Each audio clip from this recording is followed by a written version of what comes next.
ನಮಸ್ಕಾರ Bidar news round up ಗೆ ಸ್ವಾಗತ. ನಾನು ಹನುಮಂತ್ ದೇಶ್ಮುಖ್. ಬನ್ನಿ ಕ್ವಿಕ್ ಆಗಿ ನೋಡೋಣ ಬೀದರ್ ಜಿಲ್ಲೆ ಮತ್ತು ಜಿಲ್ಲೆಗೆ ಸಂಬಂಧಪಟ್ಟಂತ ಇಂದಿನ ಪ್ರಮುಖ ಸುದ್ದಿಗಳನ್ನ. ಅಂತಾರಾಷ್ಟ್ರೀಯ ಮಹಿಳಾ ದಿನಾಚರಣೆಯ ಪ್ರಯುಕ್ತ ಮಹಿಳಾ ಪೊಲೀಸ್ ಅಧಿಕಾರಿಗಳು ಮತ್ತು ಸಿಬ್ಬಂದಿಯಿಂದ ವಿಶೇಷ ಕವಾಯತು ನಡೆಯಿತು. ಬೀದರ್ ನಗರದ ಜಿಲ್ಲಾ ಪೊಲೀಸ್ ಪರೇಡ್ ಮೈದಾನದಲ್ಲಿ ಇಂದು ಬೆಳಗ್ಗೆ ನಡೆದಂತಹ ಈ ವಿಶೇಷ ಕವಾಯತ್ನಲ್ಲಿ ಜಿಲ್ಲೆಯ ವಿವಿಧ ಠಾಣೆಗಳು ಹಾಗೂ ಘಟಕಗಳಿಂದ ಆಗಮಿಸಿದ ಮಹಿಳಾ ಸಿಬ್ಬಂದಿಗಳು ಭಾಗವಹಿಸಿದ್ರು. 7 ತಂಡಗಳಾಗಿ ವಿಭಜನೆಯಾಗಿ ಮಹಿಳಾ ಪೊಲೀಸರು ಶಿಸ್ತಿನೊಂದಿಗೆ ಕವಾಯತು ನಡೆಸಿ ಗಮನ ಸೆಳೆದರು. ಈ ಸಂದರ್ಭದಲ್ಲಿ ಜಿಲ್ಲಾ ಪೊಲೀಸ್ ವರಿಷ್ಠಾಧಿಕಾರಿ ಪ್ರದೀಪ್ ಗುಂಟೆ ಅವರು ಗೌರವ ವಂದನೆಯನ್ನ ಸ್ವೀಕರಿಸಿದರು. ಮಹಿಳಾ ದಿನಾಚರಣೆ ಅಂಗವಾಗಿ ಬೀದರ್ ಜಿಲ್ಲೆಯಲ್ಲಿ ಇದೇ ಮೊದಲ ಬಾರಿಗೆ ಮಹಿಳಾ ಪೊಲೀಸರಿಂದ ಈ ರೀತಿಯ ವಿಶೇಷ ಪರೇಡ್ ಆಯೋಜಿಸಲಾಯಿತು.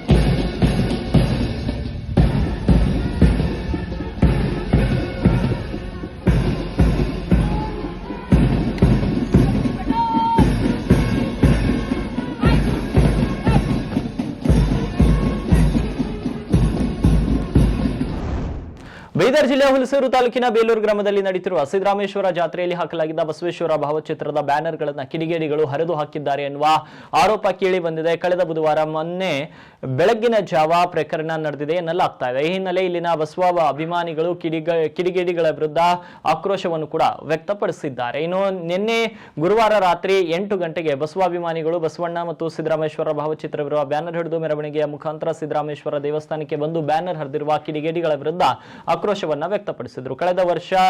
ಕಳೆದ ಕೆಲ ವರ್ಷಗಳಿಂದ ಪ್ರತಿ ಬಾರಿಯೂ ಕೂಡ ಬ್ಯಾನರ್ ಹರಿದು ಹಾಕುತ್ತಿದ್ದಾರೆ. ಮುಂದಿನ ದಿನಗಳಲ್ಲಿ ಇಂತಹ ಪ್ರಕರಣ ನಡೆದರೆ ನಾವು ಸಹ ನೇರ ಉತ್ತರ ಕೊಡಬೇಕಾಗುತ್ತೆ. ಇಂತಹ ಪ್ರಕರಣಗಳಿಂದ ಊರಿಗೆ ಕೆಟ್ಟ ಹೆಸರು ಬರುವುದು ಬೇಡ. ಹೀಗಾಗಿ ಇದೇ ಕೊನೆ ಈ ಘಟನೆ ಮುಂದುವರೆದ್ರೆ ನಡೆಯುವ ಘಟನೆಗಳಿಗೆ ಯಾರು ಹೊಣೆಗಾರರಾಗುವುದಿಲ್ಲ ಅಂತ ಬಸವ ಭಕ್ತರು ಸಿದ್ದರಾಮೇಶ್ವರ ದೇವಸ್ಥಾನದ ಮುಂದೆ ನಿಂತು ಬ್ಯಾನರ್ ಹರಿದಿರುವ ಕಿಡಿಗೇಡಿಗಳಿಗೆ ಎಚ್ಚರಿಕೆಯನ್ನ ನೀಡಿದ್ದಾರೆ.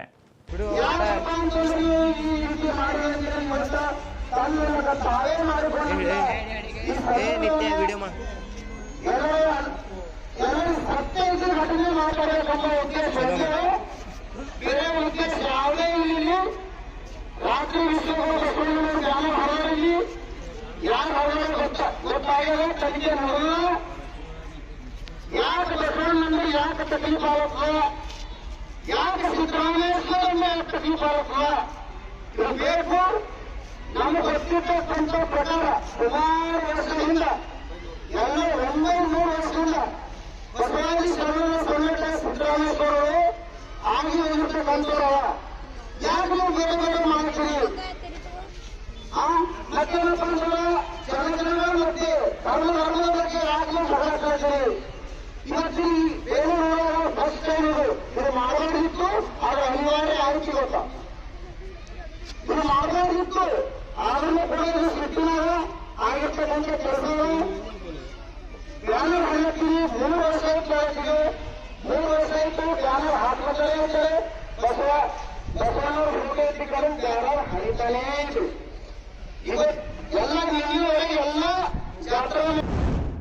ಸಿಕಿಂದ್ರಾಬಾದ್ ವಿಶಾಖಪಟ್ಟಣಂ ಗರೀಬ್ ರಥ್ ಎಕ್ಸ್ಪ್ರೆಸ್ ರೈಲನ್ನ ಬೀದರ್ವರೆಗೆ ವಿಸ್ತರಿಸುವಂತೆ ಜೆಡಿಎಸ್ ಮುಖಂಡ ಹಾಗೂ ನಾರಾಜ ಸಹಕಾರಿ ಸಕ್ಕರೆ ಕಾರ್ಖಾನೆ ಅಧ್ಯಕ್ಷ ಸೂರ್ಯಕಾಂತ್ ನಾಗಮಾರ್ಪಳ್ಳಿ ಮನವಿಯನ್ನ ಮಾಡಿದ್ದಾರೆ. ಈ ಕುರಿತು ರೈಲ್ವೆ ಖಾತೆ ರಾಜ್ಯ ಸಚಿವ ವಿ ಸೋಮಣ್ಣ ಅವರಿಗೆ ಬರೆದಿರುವ ಮನವಿ ಪತ್ರವನ್ನ ಕೇಂದ್ರ ಸಚಿವ ಎಚ್.ಡಿ. ಕುಮಾರಸ್ವಾಮಿ ಅವರಿಗೆ ಸಲ್ಲಿಸಿರುವ ಅವರು ಬೀದರ್ ಜಿಲ್ಲೆಯ ಜನರ ಪರವಾಗಿ ರೈಲ್ವೆ ಸಚಿವರಿಗೆ ಈ ಬೇಡಿಕೆಯ ಮಹತ್ವದ ಕುರಿತು ಮನವರಿಕೆ ಮಾಡಿಕೊಡಬೇಕು ಅಂತ ಎಚ್.ಡಿ.ಕೆ ಅವರಿಗೆ ಮನವಿಯನ್ನ ಮಾಡಿದ್ದಾರೆ. ಬೀದರ್ ಜಿಲ್ಲೆಯು ಅಭಿವೃದ್ಧಿಯಲ್ಲಿ ಹಾಗೂ ಆರ್ಥಿಕವಾಗಿ ತೀರಾ ಹಿಂದುಳಿದಿದ್ದರೂ ಐತಿಹಾಸಿಕ, ಸಾಂಸ್ಕೃತಿಕ ಹಾಗೂ ಆಧ್ಯಾತ್ಮಿಕವಾಗಿ ಅತ್ಯಂತ ಶ್ರೀಮಂತ ಜಿಲ್ಲೆಯಾಗಿದೆ. ಇದು ಧರ್ಮ ಸಮನ್ವಯದ ನಾಡಾಗಿದೆ. ವಿಶ್ವಕ್ಕೆ ಮೊದಲನೇ ಬಾರಿ ಅನುಭವ ಮಂಟಪ ಮೂಲಕ ಪ್ರಜಾಪ್ರಭುತ್ವದ ಪರಿಕಲ್ಪನೆ ಕೊಟ್ಟ ಮಹಾತ್ಮ ಬಸವೇಶ್ವರರ ಪುಣ್ಯಭೂಮಿಯಾಗಿದೆ. ಆದ್ದರಿಂದ ಮಹಾರಾಷ್ಟ್ರ ಹಾಗೂ ತೆಲಂಗಾಣದ ಗಡಿಯಲ್ಲಿರುವ ಬೀದರ್ ಜಿಲ್ಲೆಯ ಸಂಪರ್ಕ ವ್ಯವಸ್ಥೆ ಇನ್ನಷ್ಟು ಬಲಪಡಿಸುವ ಅಗತ್ಯವಿದೆ. ಸಂಪರ್ಕ ವ್ಯವಸ್ಥೆ ಬಲಗೊಂಡಷ್ಟು ಪ್ರವಾಸೋದ್ಯಮ ಅಭಿವೃದ್ಧಿಗೂ ಉತ್ತೇಜನ ಸಿಗಲಿದೆ ಅಂತ ಪತ್ರದಲ್ಲಿ ಉಲ್ಲೇಖಿಸಿದ್ದಾರೆ. ಬೀದರ್ ಜಿಲ್ಲೆಯ ಮುಸ್ಲಿಂ ಬಾಂಧವರು ರಂಜಾನ್ ಹಬ್ಬದ ಸಂಭ್ರಮದಲ್ಲಿದ್ದರೆ ಮತ್ತೊಂದೆಡೆ ಅಡುಗೆ ಅನಿಲಕ್ಕಾಗಿ ತೀವ್ರ ಪರದಾಟ ನಡೆಸುತ್ತಿದ್ದಾರೆ. ಜಿಲ್ಲಾ ಕ್ರೀಡಾಂಗಣದ ಬಳಿ ಇರುವ HP ಗ್ಯಾಸ್ ಏಜೆನ್ಸಿ ಮುಂದೆ ಬೆಳ್ಳಂಬೆಳಗ್ಗೆ 100 ಗ್ರಾಹಕರು ಖಾಲಿ ಸಿಲಿಂಡರ್ ಹಿಡಿದು ಕ್ಯೂ ನಿಂತಿರುವ ದೃಶ್ಯ ಮನ ಕಲ್ಲುಕುವಂತಿದೆ. ವಾರ ಕಳೆದರೂ ಕೂಡ ಗ್ಯಾಸ್ ಸಿಗುತ್ತಿಲ್ಲ. ಮನೆಯಲ್ಲಿ ಒಲೆ ಉರಿಯದಿದ್ರೆ ಹಬ್ಬ ಮಾಡುವುದಾದ್ರೆ ಹೇಗೆ ಎಂದು ಬಡ ಮತ್ತು ಮಧ್ಯಮ ವರ್ಗದ ಜನರು ಕಣ್ಣೀರು ಹಾಕುತ್ತಿದ್ದಾರೆ. ಸರ್ಕಾರದ ವಿಳಂಬ ನೀತಿಯಿಂದಾಗಿ ಅನೇಕ ಕುಟುಂಬಗಳಲ್ಲಿ ಹಬ್ಬದ ಕಳೆ ಗುಂದಿದೆ. ಇನ್ನು ಕೂಡಲೇ ಜಿಲ್ಲಾಡಳಿತ ಈ ಸಮಸ್ಯೆಗೆ ಪರಿಹಾರ ನೀಡಬೇಕು ಅಂತ ಸಾರ್ವಜನಿಕರು ಒತ್ತಾಯಿಸಿದ್ದಾರೆ. नाले रमज़ान अदा है सिलेंडर हेंगे समस्या हेंगे साहब अब रमज़ान है, हमारे को गैस का दिक्कत हो रहा है। इधर गैस लेने के वास्ते लाइन में डरे हम बहुत देर से इधर हो, बहुत देर हो गया ठहर के लाइन में। ತಕ್ಲೀಫೇ ಆಗ್ಲಾಗ್ತದಲ್ಲ, ಹಿಂಗಾದ್ರೆ ಹಬ್ಬ ಹೆಂಗೆ ಮಾಡ್ತೀರಿ? हाँ हब्बा करने के वास्ते क्या है, हैरान हो रहा सब बहुत। हाँ सब ಭಾಳ ಸಮಸ್ಯೆ बाहर समस्या हो रहा सब। ಅದೇ ರೀತಿಯಲ್ಲಿ ಜನರನ್ನ ಮಾತಾಡ್ತಾ ಹೋಗ್ತೀನಿ. ಸರ್ ಎಷ್ಟು ದಿನ ಆಯ್ತು ಬುಕ್ ಮಾಡಿ, ಯಾಕೆ ಇನ್ನೂ ಎಷ್ಟು ಕೊಡ್ತೀನಿ ಅನ್ನಕ್ತಾರೆ, ಏನು ಸಿಲಿಂಡರ್ನ ಯಾವಾಗ ಕೊಡ್ತೀನಿ ಅಂತ ಹೇಳಿದ್ರು? ನಾಳೆ ನಾಡ್ದಿಗೆ ಅಲ್ಲತ್ತರಿ 13 ತಾರೀಕಿಗೆ ನಾವು ಬುಕ್ ಮಾಡಿದೇವ್ರಿ. ಈಗ ನಾಳೆಗೆ ನಾಡ್ದಿಗೆ ಅಂತ ಇದ್ದಾರೆ. 13 ತಾರೀಕು ಬುಕ್ ಮಾಡಿದ್ರಿ ಬಿ? ಹೌದು ಈಗಾಗಲೇ 20 ತಾರೀಕು. ನಾ ಮಂಡೇ ದಿನ ಅಂತ ಇದ್ದಾರೆ. ಇನ್ನು ಮಂಡೇ.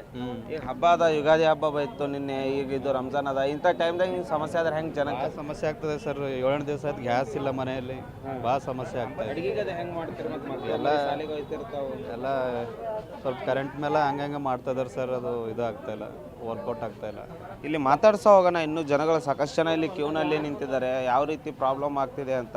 ಸರ್ ಈಗ ಹಬ್ಬ ಅದ ನಾಳೆ, ಈಗ ಸಿಲಿಂಡರ್ ಸಂಬಂಧ ಇಲ್ಲಿ ನಿಂತೀರಿ, ಹೆಂಗಿದು ಹಬ್ಬ ಮಾಡೋದು ಬಿಟ್ಟು ಇಲ್ಲಿ ನಿಂತಾರೆ ಹೆಂಗೆ ಅಂತ? ईद के लिए कम से कम हम गवर्नमेंट से भी गुजारिश करेंगे कि वो प्रोवाइड करे, सिलेंडर्स प्रोवाइड करे, और एजेंसी क्योंकि सॉफ्ट एजेंसी है ये भी प्रोवाइड करते हैं। फिर भी हम जो है हुकूमत से गुजारिश करेंगे कि वो अवाम, क्योंकि कल ईद है और दूसरों की ईद नहीं भी रहे तो आम जिंदगियों के लिए भी तो ज़रूरत है इसकी, और प्रोवाइड करना चाहिए। ಒಟ್ಟು ಗ್ಯಾಸ್ ಕೊಡ್ಬೇಕಂತ. हाँ ಬಸವ ಕಲ್ಯಾಣ ತಾಲೂಕಿನ ನೀಲಕಂಠವಾಡಿ ಗ್ರಾಮದಲ್ಲಿ ಮದ್ಯದ ಹಾವಳಿ ಮಿತಿ ಮೀರಿದೆ. ಗ್ರಾಮಕ್ಕೆ ಭೇಟಿ ನೀಡಿದ ಶಾಸಕ ಶರಣು ಸಲ್ಗಾರ್ ಅವರ ಮುಂದೆ 10 ಮಹಿಳೆಯರು ಅಕ್ಷರಶಃ ಕಣ್ಣೀರು ಹಾಕುತ್ತಾ ಮದ್ಯ ನಿಷೇಧಿಸುವಂತೆ ಬೇಡಿಕೊಂಡಿದ್ದಾರೆ. ಕಿರಾಣಿ ಅಂಗಡಿಗಳಲ್ಲಿ ಕೂಡ ಸರಾಯಿ ಸಿಗ್ತಾ ಇದೆ. ಕುಡಿತಕ್ಕೆ ಬಲಿಯಾಗಿ ಊರಿನ ಎಷ್ಟೋ ಹೆಣ್ಮಕ್ಕಳು ವಿಧವೆಯರಾಗಿದ್ದಾರೆ. ಕಾಲೇಜು ಯುವಕರು ದಾರಿ ತಪ್ಪುತ್ತಿದ್ದಾರೆ ಎಂದು ಅಳಲು ತೋಡಿಕೊಂಡಿದ್ದಾರೆ. ಪೊಲೀಸರಿಗೆ ದೂರು ನೀಡಿದರೂ ಪ್ರಯೋಜನವಾಗುತ್ತಿಲ್ಲ ಎಂಬುದು ಇವರ ಆರೋಪ. ಶಾಸಕರ ಕಾಲು ಹಿಡಿದು ಹಳ್ಳಿಯನ್ನ ಮದ್ಯಮುಕ್ತ ಮಾಡುವಂತೆ ಮಹಿಳೆಯರು ನಡೆಸಿದ ಈ ಪ್ರತಿಭಟನೆ ಇಡೀ ಜಿಲ್ಲೆಯ ಗಮನ ಸೆಳೆದಿದೆ. ಎಷ್ಟು ಮಂದಿ ಮಕ್ಕಳು? ಹುಡುಗರಲ್ಲ ಸರ, ಈಗ ಸಣ್ಣವ್ ಬಿ ಹಂಗೆ ಕೊಂಡು ಹಂಗೆ ಆಗ್ಯಾನ ಸರ್. ಸಣ್ಣವೆಲ್ಲ ಈಗ ಹೈದರಾಬಾದ್ ಹೋದ್ರು ಸರ್, ಮದಿಲ್ಲ ಏನಾರ 21 ವರ್ಷ ಅನ ಸರ್. ಈಗ ಸಣ್ಣವ್ ಮತ್ತ ದೊಡ್ಡವ ಅವನು ಕುಡಿತಾನ. ಉಳ್ಳಾಗ ಮೊತ್ತಾಗ್ಯದ್ರಿ ದುನಿಯಾದ ಬಾಕಿ ಸಸಿ ಹೋದ್ರು ಎಲ್ಲ ತುಂಬ್ಕೊಂಡ್ ಮತ್ ದಂಡ ಕಟ್ಟ್ಯಾರಿ ಹ್ಯಾಂಗ ಮಾಡ್ಬೇಕು? ಈ ಗೌರ್ಮೆಂಟ್ ಮನೆ ಅದ ಸರ್, ಇದು ಸರ್ಕಾರಿ. ಸರ್ಕಾರಿ ಇದು 10 ವರ್ಷ 10 लाख ರೂಪಾಯಿ ಆಗ್ಯ ಸರ್. ಈಗ ಸದ್ಯ 3 ವರ್ಷ ದವಾಖಾನೆಗೆ ತಗೊಂಡ್ ತಿರುಗಿದೇವ್ ನೋಡಿ. ಈಗ ಮಗ ದೊಡ್ಡ ಮಗ ಹೋದ್ರು ಸಣ್ಣವ್ ಹಂಗೆ ಆಗ್ಯಾರ ನೋಡಿ. ಹೈದರಾಬಾದ್ ಎದಕ್ಕೆ ಹೋಗ್ಯಾನ ಈಗ ಸಣ್ಣ? ಅವ ಅರ್ಬಿ ಫಿರ್ಬಿ ಅಲ್ಲೇ ಬಂದಿದ್ರಿ ಒಂದ್ 15 ದಿವಸ ಮಾಡಿ 15 ದಿವಸ ಮಾಡಿ ಬರ್ರಿ. ಶರೀ ಬಂದ್ ಮಾಡೋ ಸಲಕರೆ ನಾ ಇಷ್ಟು ನಂದು ಪ್ರಯತ್ನ ಅದ. ನೀವು ಹೇಳಿರ್ಬೇಕಿಲ್ಲ. ರೋಡಿಗೆ ಬಿ ಬ್ಯಾಡ್ರಿ ಸರಿ, ಪ್ರಯತ್ನ ಮಾಡ್ತೀನಿ. ರೋಡಿಗೆ ಬಿ ಬ್ಯಾಡ್ರಿ. ನಿಮ್ ಕಾಲ್ ಬೀಳ್ತಾರ ಭಾಳ ಇದು ಆಗ್ಯದ್ರಿ.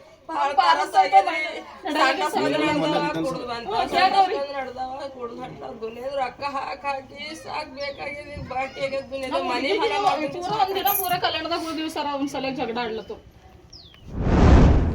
ಬೀದರ್ನಲ್ಲಿ ಕೇವಲ ಹೀರೋ ಸ್ಪ್ಲೆಂಡರ್ ಮತ್ತು ಸ್ಪ್ಲೆಂಡರ್ ಪ್ಲಸ್ ಬೈಕ್ಗಳನ್ನು ಗುರಿಯಾಗಿಸಿಕೊಂಡು ಕಳ್ಳತನ ಮಾಡುತ್ತಿದ್ದ ವಿದ್ಯಾನಗರದ ವಿಷ್ಣು ರಮೇಶ್ ಎಂಬಾತನನ್ನ ಗಾಂಧಿಗಂಜ್ ಪೊಲೀಸರು ಬಂಧಿಸಿದ್ದಾರೆ. ಬಂಧಿತನಿಂದ ಸುಮಾರು 9.78 ಲಕ್ಷ ರೂಪಾಯಿ ಮೌಲ್ಯದ 15 ಸ್ಪ್ಲೆಂಡರ್ ಬೈಕ್ಗಳನ್ನು ವಶಪಡಿಸಿಕೊಳ್ಳಲಾಗಿದೆ. ಬೀದರ್ನ 14 ಹಾಗೂ ಹುಮ್ನಾಬಾದ್ನ 1 ಬೈಕ್ ಈತನ ಪಾಲಾಗಿತ್ತು. ಸಿಸಿಟಿವಿ ಕ್ಯಾಮೆರಾ ಮತ್ತು ಕಮಾಂಡ್ ಕಂಟ್ರೋಲ್ ರೂಮ್ನ ಹದ್ದಿನ ಕಣ್ಣಿನಿಂದಾಗಿ ಈ ಚಾಲಕಿ ಕಳ್ಳ ಸಿಕ್ಕಿ ಬಿದ್ದಿದ್ದಾನೆ. ಎಸ್ಪಿ ಪ್ರದೀಪ್ ಗುಂಟಿ ಅವರ ಮಾರ್ಗದರ್ಶನದಲ್ಲಿ ನಡೆದ ಈ ಕಾರ್ಯಾಚರಣೆ ಬೈಕ್ ಸವಾರರಲ್ಲಿ ಸಮಾಧಾನ ಮತ್ತು ಶಾಂತಿ ತಂದಿದೆ.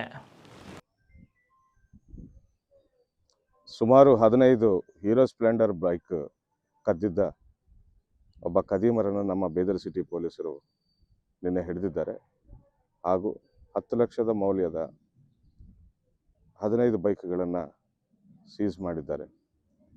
ಕಾನೂನು ಪ್ರಕಾರ ಈ ಬೈಕ್ಗಳ ಓನರ್ಗಳನ್ನು ಗುರ್ತು ಹಿಡಿದು ಅವರವರಿಗೆ ಈ ಬೈಕ್ಗಳನ್ನು ಒಪ್ಪಿಸಲಾಗುವುದು.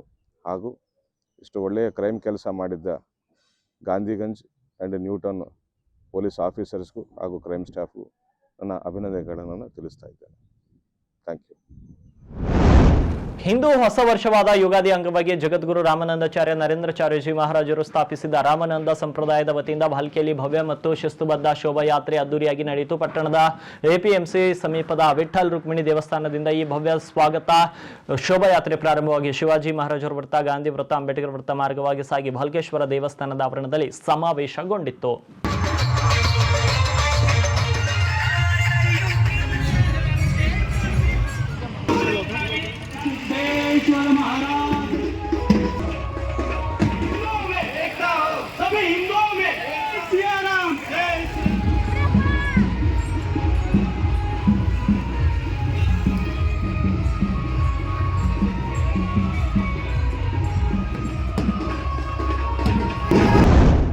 ಜಿಲ್ಲಾ ಗ್ಯಾರಂಟಿ ಯೋಜನೆಗಳ ಅನುಷ್ಠಾನ ಸಮಿತಿ ಅಧ್ಯಕ್ಷರಾದ ಅಮೃತರಾವ್ ಚಿಮ್ಕೋಡೆ ಅವರ ಅಧ್ಯಕ್ಷತೆಯಲ್ಲಿ ರಾಜ್ಯ ಸರ್ಕಾರದ ಮಹತ್ವಾಕಾಂಕ್ಷಿ ಯೋಜನೆಗಳಾದ ಪಂಚ ಗ್ಯಾರಂಟಿ ಯೋಜನೆಗಳ ಕುರಿತು 2026ನೇ ಮಾರ್ಚ್ 24ರಂದು ಬೆಳಗ್ಗೆ 11 ಗಂಟೆಗೆ ಬೀದರ್ ಜಿಲ್ಲಾ ಪಂಚಾಯತ್ ಸಭಾಂಗಣದಲ್ಲಿ ಪ್ರಗತಿ ಪರಿಶೀಲನಾ ಸಭೆ ನಡೆಸಲಿದ್ದಾರೆ. ಕಾರಣ ಸದರು ಸಭೆಗೆ ಜಿಲ್ಲಾ ಮತ್ತು ತಾಲೂಕು ಮಟ್ಟದ ಅಧಿಕಾರಿಗಳು ತಮ್ಮ ಇಲಾಖೆಯ ಪ್ರಗತಿ ವರದಿಯೊಂದಿಗೆ ಖುದ್ದಾಗಿ ಸಭೆಗೆ ಹಾಜರಾಗಬೇಕೆಂದು ಜಿಲ್ಲಾ ಪಂಚಾಯತ್ನ ಮುಖ್ಯ ಕಾರ್ಯನಿರ್ವಾಹಕ ಅಧಿಕಾರಿಗಳು ಹಾಗೂ ಜಿಲ್ಲಾ ಗ್ಯಾರಂಟಿ ಯೋಜನೆ ಅನುಷ್ಠಾನ ಸಮಿತಿಯ ಸದಸ್ಯ ಕಾರ್ಯದರ್ಶಿಗಳು ತಮ್ಮ ಪ್ರಕಟಣೆಯಲ್ಲಿ ತಿಳಿಸಿದ್ದಾರೆ. ಪರಿಶಿಷ್ಟ ಜಾತಿ ಮತ್ತು ಪರಿಶಿಷ್ಟ ಪಂಗಡದ ಜನರಿಗಾಗಿ ಇಲಾಖೆಯ ವತಿಯಿಂದ ಹಲವಾರು ಯೋಜನೆಗಳು ಜಾರಿಯಲ್ಲಿದ್ದು ಇದರ ಸದುಪಯೋಗವನ್ನ ಪಡೆದುಕೊಳ್ಳಬೇಕು ಅಂತ ಬೀದರ್ ಸಮಾಜ ಕಲ್ಯಾಣ ಇಲಾಖೆಯ ಗ್ರೇಡ್ 1 ಸಹಾಯಕ ನಿರ್ದೇಶಕ ಅನಿಲ್ ಕುಮಾರ್ ಮೇಲ್ದೊಡ್ಡಿ ಹೇಳಿದ್ದಾರೆ. ಸೋಮವಾರ ಸಮಾಜ ಕಲ್ಯಾಣ ಇಲಾಖೆ ಹಾಗೂ ಮಹಾಮಾನವ ಯೂನಿವರ್ಸಲ್ ವೆಲ್ಫೇರ್ ಚಾರಿಟೇಬಲ್ ಟ್ರಸ್ಟ್ ವತಿಯಿಂದ ಬೀದರ್ನ ಅಲಿಯಂಬರ್ ಗ್ರಾಮದಲ್ಲಿ ಹಮ್ಮಿಕೊಂಡಿದ್ದ ಪರಿಶಿಷ್ಟ ಜಾತಿ ಪರಿಶಿಷ್ಟ ಪಂಗಡದ ದೌರ್ಜನ್ಯದ ಕುರಿತು ಜಾಗೃತಿ ಅರಿವು ಕಾರ್ಯಕ್ರಮದ ವಿಚಾರಗೋಷ್ಠಿ ಕಾರ್ಯಕ್ರಮವನ್ನು ಉದ್ದೇಶಿಸಿ ಅವರು ಮಾತನಾಡಿದರು. ಪರಿಶಿಷ್ಟ ಜಾತಿ ಮತ್ತು ಪರಿಶಿಷ್ಟ ಪಂಗಡದ ಜನರ ಮೇಲೆ ದೌರ್ಜನ್ಯ ಎಸಗಿದರೆ ಅವರ ವಿರುದ್ಧ ಕಠಿಣ ಕಾನೂನು ಕ್ರಮ ಇರುತ್ತದೆ ಮತ್ತು ಇಲಾಖೆ ವತಿಯಿಂದ ವಿವಾಹವಾದ ದಂಪತಿಗಳಿಗೆ ಸಮುದಾಯದೊಳಗೆ ಅಂತರ್ಜಾತಿ ಮತ್ತು ವಿವಾಹವಾದ ದಂಪತಿಗಳಿಗೆ ಪ್ರೋತ್ಸಾಹಧನ, ಮಕ್ಕಳಿಗೆ ಶಿಷ್ಯವೇತನ, ಸಹಾಯಧನ, ಕಾನೂನು ಪದವೀಧರರಿಗೆ ಶಿಷ್ಯವೇತನ ಹಾಗೂ ಯೋಜನೆಗಳು ಜಾರಿಯಲ್ಲಿರುತ್ತದೆ. ಕಾರ್ಯಕ್ರಮದಲ್ಲಿ ಭಾರತ ಸಂವಿಧಾನದ ಪ್ರಸ್ತಾವನೆಯನ್ನ ಎಲ್ಲರಿಗೂ ಬೋಧಿಸಲಾಯಿತು ಹಾಗೂ ಅಲಿಯಂಬರ್ ಗ್ರಾಮ ಪಂಚಾಯತ್ ಅಭಿವೃದ್ಧಿ ಅಧಿಕಾರಿ ಮೀನಾಕ್ಷಿ ಪಾಟೀಲ್ ಮತ್ತು ಮಹಾಮಾನವ ಯೂನಿವರ್ಸಲ್ ವೆಲ್ಫೇರ್ ಚಾರಿಟೇಬಲ್ ಟ್ರಸ್ಟ್ನ ಅಧ್ಯಕ್ಷ ಅಶೋಕ್ ಕುಮಾರ್ ಮಾಳ್ಗೆ, ನ್ಯಾಯವಾದಿಗಳು ಮತ್ತು ಜಿಲ್ಲಾ ಮಧ್ಯಸ್ಥದಾರ ತರಬೇತಿದಾರ ಬಿ ಕೃಷ್ಣಪ್ಪ ಅವರು ಮಾತನಾಡಿದರು.